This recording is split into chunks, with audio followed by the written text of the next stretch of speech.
नमस्कार, मैं मोहित अशोक हूँ और आप देखना शुरू कर चुके हैं टिप्पा और उत्तर प्रदेश उर्दू अकेडमी की ये साझी पेशकश किस्सा किताब का, जहाँ हम समय समय पे मुख्तलिफ किताबें पढ़ेंगे, क्षमा करिए सर, मुख्तलिफ किताबें पढ़ेंगे और तरह तरह के राइटर्स से मिलेंगे, किताबों के कैरेक्टर्स से मिलेंगे, उनको लिखने वाले राइटर्स से मिलेंगे, किताबें क्या हैं उनको जानेंगे।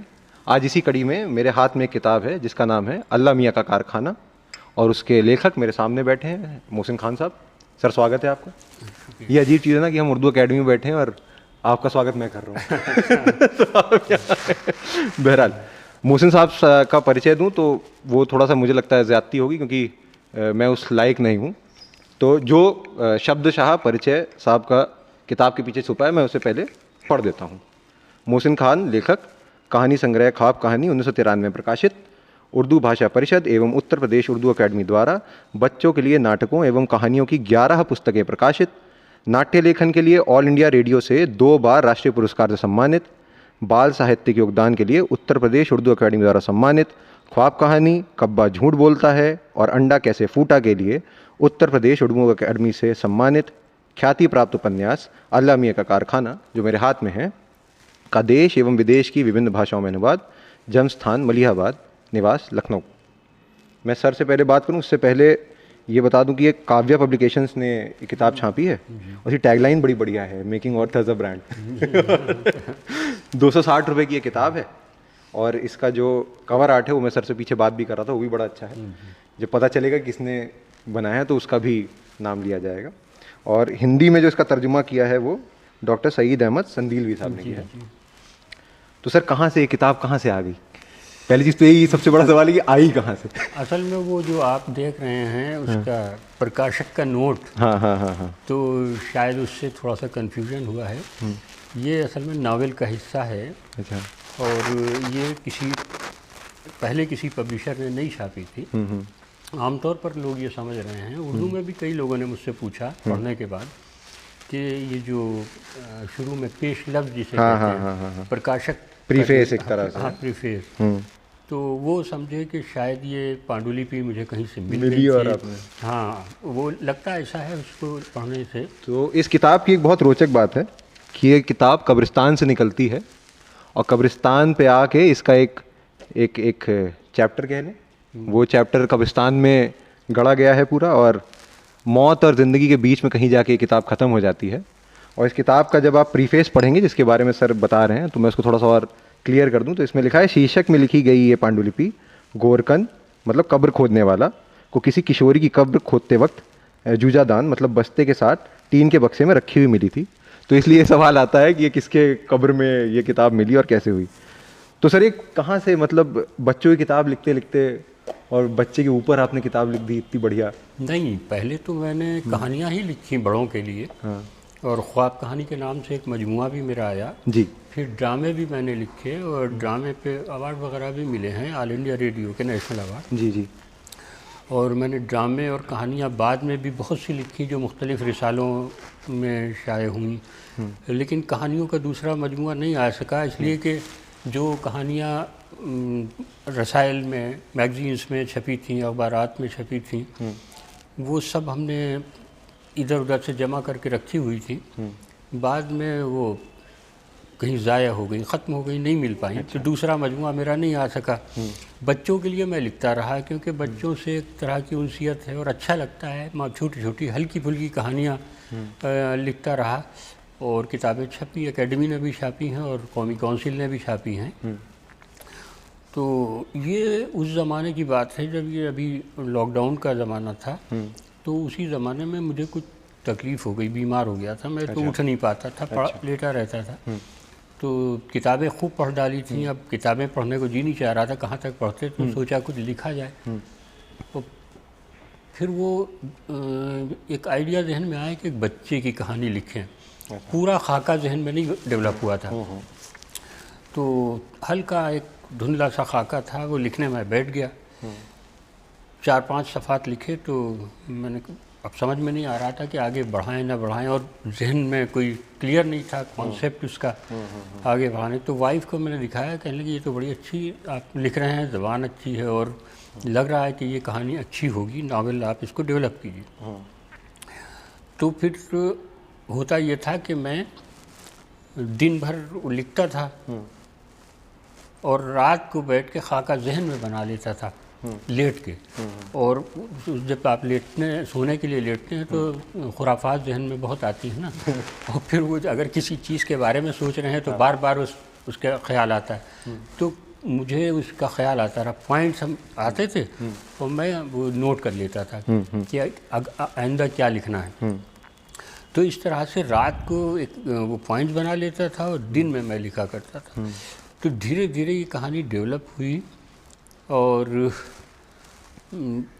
फिर मैंने दूसरी ड्राफ्टिंग की इसकी, उसमें थोड़ी सी तब्दीली आई, एंड में तब्दीली की। पहले एंड थोड़ा सिंपल सा था लेकिन बाद में ये जो मैंने उसको अधर पे छोड़ दिया आपने। हाँ, नहीं वो एंड तो खैर ऐसा है कि वो उसको बाद लोग कंफ्यूज होते हैं, कोई समझता है कि किरदार इसका जो जिब्रान है मेन कैरेक्टर वो मर गया है, कुछ लोग समझे भी कि नहीं मरा नहीं है, जिंदा भी हो सकता है। बल्कि एक प्रोफेसर हैं अलीगढ़ वहाँ पर जामिया यूनिवर्सिटी में हेड ऑफ द डिपार्टमेंट, उनका फ़ोन आया सुबह 5 बजे।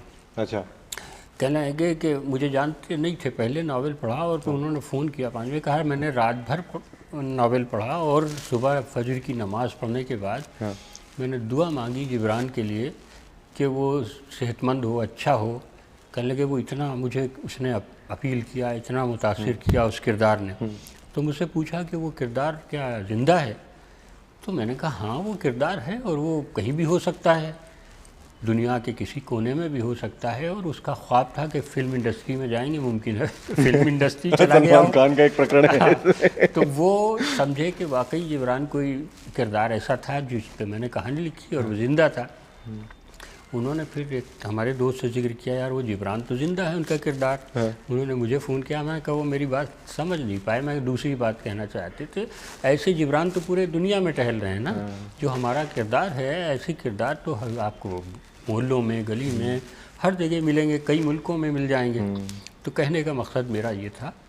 और जब कोई आप कहानी लिखते हैं और वो इतनी हकीकी, इतनी सच्ची लगती है दूसरे को, या कोई किरदार इतना करीब होता है ज़िंदगी के, तो वो दूसरे को लगता है कि वाकई में ये तो कहीं होगा, और होता ही है। और हम जाहिर है कि जिस समाज की कहानी लिख रहे हैं, जिन किरदारों की कहानी लिख रहे हैं, वो होते ही हैं ना। अगर ना हो तो फिर वो तो कहानी फैंटेसी हो जाएगी, फिर वो हकीकत कहाँ रहेगी। और हमें लगे, पढ़ने वाले को भी लगेगा ये क्या हवाई बातें कर रहा है यार, ये जो बातें कर रहा है इससे तो होता ही नहीं है ऐसा। नहीं, वैसे मैं बताऊं तो जो आपने बात कही, तो मैं भी जब इस किताब को पढ़ रहा था तो मेरे भी जहन में ये बात आई कि हम सब ने अपने इर्द गिर्द जिब्रान को देखा है, नुसरत को देखा है और वलीद को देखा है, एक अब्बा को देखा है जो हमें मारते हैं जब हम गलती करते हैं, और फिर अम्मा तो अम्मा होती है, वो सबकी एक जैसी होती है, वो मारती है, पापा के आने से पहले कूट देती है धर के कि आपको पापा ज़्यादा मारे नहीं, है ना, कि वरना पापा आएंगे जोर से मारेंगे, उनका हाथ कड़ा लगेगा, तो अम्मा धीरे से मार के उनका बदला पूरा कर देती है। तो वो आपकी बात सही है कि हम सब ने अपने इर्द गिर्द ये सारे जितने भी इसमें कैरेक्टर्स हैं, जितने भी इसके दोस्त हैं, उन सबसे हम मिले हैं। अहमद का कैरेक्टर इसमें मुझे बड़ा एक मतलब चिड़चिड़ा कैरेक्टर कह लीजिए, बड़ा अजीब सा कैरेक्टर लगा। वो उसकी बहन को नहाते हुए देखता है और उसका दोस्त भी है, उसके साथ पतंग उड़ाने जाता है। ये कहाँ से खुराफात आपके दिमाग में? ये बताइए। देखिए हमारे समाज में दो तरह के किरदार हैं जी।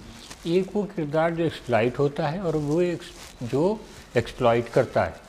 अहमद वो किरदार है जो अच्छा, मार्क्सवाद पे पहुंच गए, मार्क्सवाद पे पहुंच गए आप, क्लास डिवाइड दिखा दिया आपने। नहीं, मार्क्सवाद ज़रूरी नहीं है कि वो उसका हवाला दिया जाए, ये तो होता ही है हमारे समाज में। भाई वो बच्चा जो है वो इसको एक्सप्लॉइट करता है ना, ये मासूम है जिब्रान, वो नहीं समझ पाता उसकी बातें, ये तो सीधी बात समझता है, वो बहुत होशियार है और वो दुनियादार है बच्चा। बिल्कुल, वो जो अहमद जो है दुनियादार, वो अहमद दुनियादार है, वो ऊंच नीच समझता है, कहाँ पे क्या करना चाहिए, कैसे करना चाहिए, ये नहीं समझ पाता बच्चा। हाँ, जैसे उसको पतंग के ऊपर ठक देता है एक बार, है ना, फिर तो ये बड़ा मासूम सा बच्चा है। और ये वही मासूम बच्चा है जो हमारे पूरी दुनिया में और ख़ास तौर पे हमारे हिंदुस्तान में ठगे जा रहे हैं। कभी वो आप देखिए कि अब इलेक्शन आता है, बहुत से लीडर हैं जो जाहिर है कि आप देखते हैं कि वो करते हैं समझते बूझते हुए, उसके बाद फिर उन्हीं को वोट दे देते हैं। मासूमियत में वो वादे करते हैं कि भैया हम अब की ये कर देंगे, अब की वो कर देंगे, वो फिर वो देखिए आप ये होता है कि वो फिर वोट। तो ये सब मासूम लोग ही तो हैं बेचारे। एक इलेक्शन की आपने बात कर दी, तो इलेक्शन में हमें इसमें दो इलेक्शन संबंधी मुद्दे हैं। एक बुरखे वाला, जिसमें नाहिद जो जिब्रान की माँ है, जब वो बीमार होती है तो उसको हॉस्पिटल जाना होता है, वो बुरखा उतार को कहती है मैं जब से शादी हुई है इसमें बंद करके रख दिया। पहला वो, और दूसरा तबलीगी जमात वाला, जिसमें वलीद जो तबलीगी जमात का सदस्य है उसको उठा के गुजरात में बंद कर दिया जाता है टेररिस्ट के केस में।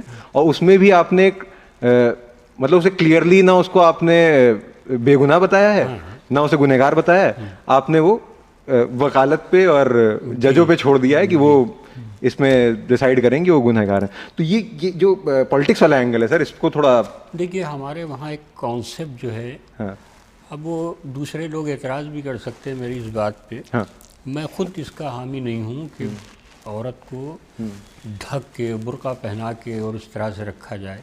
बहुत बड़ी।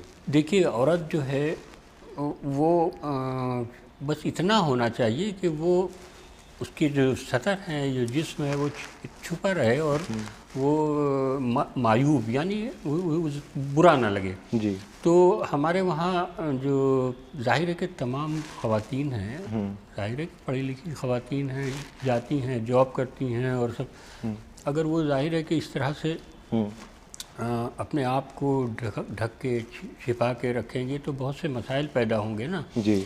अब ये जो दिखाया है ये औरत, उसके शौहर की के दबाव में वो बुर्का ओढ़ती थी। अच्छा। वो खुद उसका मिजाज नहीं था और उसने बचपन से नहीं ओढ़ा था अपने घर पे।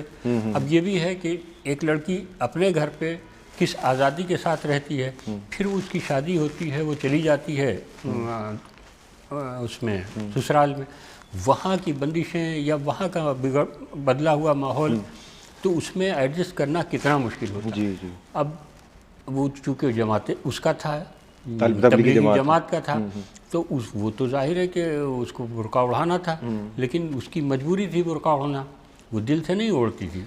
आप जब ये बात कह रहे हैं सर, तो आपकी बात सुनते सुनते मेरे जहन में एक और किरदार का अक्स बनता चला जा रहा है, वो है इसके चचा। तो जो चचा का किरदार है उसको आपने अपने जैसा बनाया है क्या? देखिए, चचा का किरदार जो है वो एक नॉर्मल किरदार है। अच्छा। ऐसा किरदार है कि जो आप समझिए कि इसी तरह का इंसान होना चाहिए।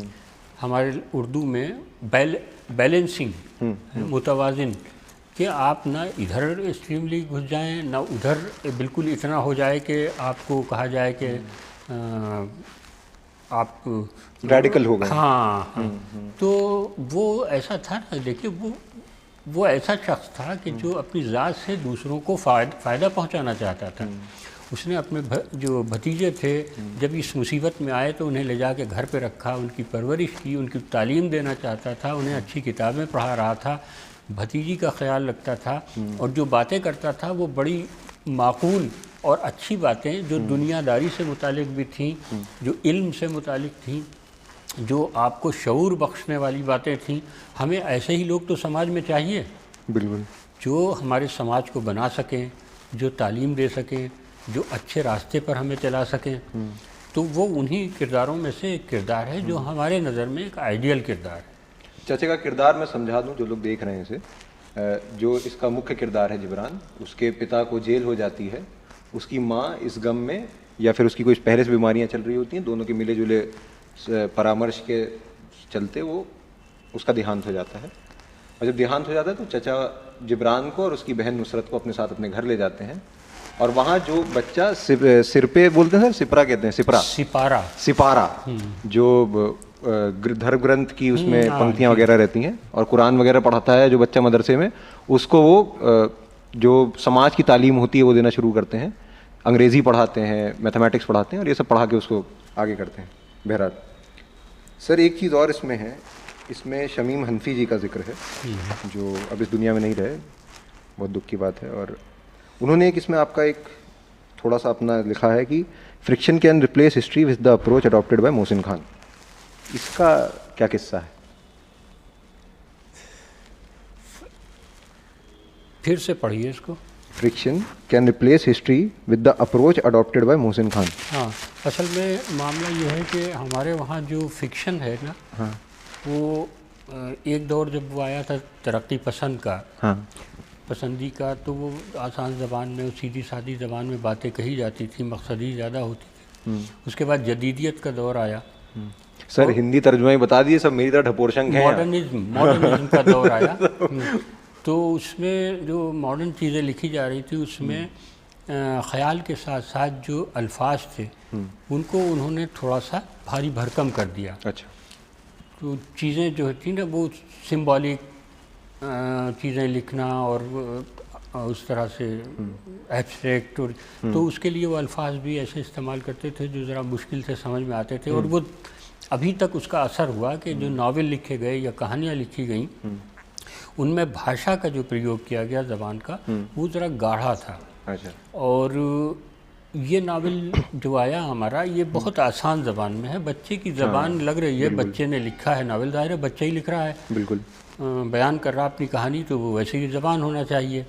तो ये उन नावलों से जो फ़लसफ़ा बयान करने के लिए, किसी ख़याल को, किसी थॉट को बयान करने के लिए भारी भरकम अल्फाज का सहारा लोग लेते थे, वो अब एक नावल ऐसा आया जो बहुत आसान ज़बान में ये बातें बयान की गई। नहीं, ये बात तो आपकी सही है। तो मैंने इसलिए उन्होंने शमीम हनफी साहब ने गालिबन इसको लिखा है कि अच्छा। ये एक मोड़ है एक तरह का उर्दू फिक्शन की तारीख़ में। अच्छा, अच्छा। यही मकसद होगा उनका। नहीं, ये तो एक बहुत, मैं खुद भी मानता हूँ, जब मैं किताब पढ़ रहा था, एक तो भाषा बहुत सरल है और दूसरा जो जटिल शब्द हैं भी उनके बगल में उनका हिंदी तर्जुमा बराबर से लिखा है। बगल में नहीं लिखा है, कुछ बड़ा उनको समझाना है तो नीचे फुटर में दे रखा है। ये अच्छी चीज़ है। एक और चीज़, जब सर ये किताब मैं पढ़ता हूँ, जिब्रान के दुख जो है ना, या ये कहानी जो है, वो प्याज की परतों की तरह है। जी। कि जैसे जैसे आप प्याज की परतें खोलते जाते हैं, गहराई में जाते जाते हैं, आंसू और तकलीफ और बढ़ती चली जाती है। तो ये क्या सोचा कि पहले उसकी मुर्गी चुरा ले जाती है बिल्ली, तो वो कहता है कि अल्लाह ने बिल्ली क्यों बनाई। फिर उसकी पतंग तोड़ देता है तो अहमद पे गुस्सा होता है, फिर उसको कल्लू चच्चा होते हैं ना जो उसको कंटाप मार देते हैं वो पढ़ते हुए, दुआ पढ़ते हुए।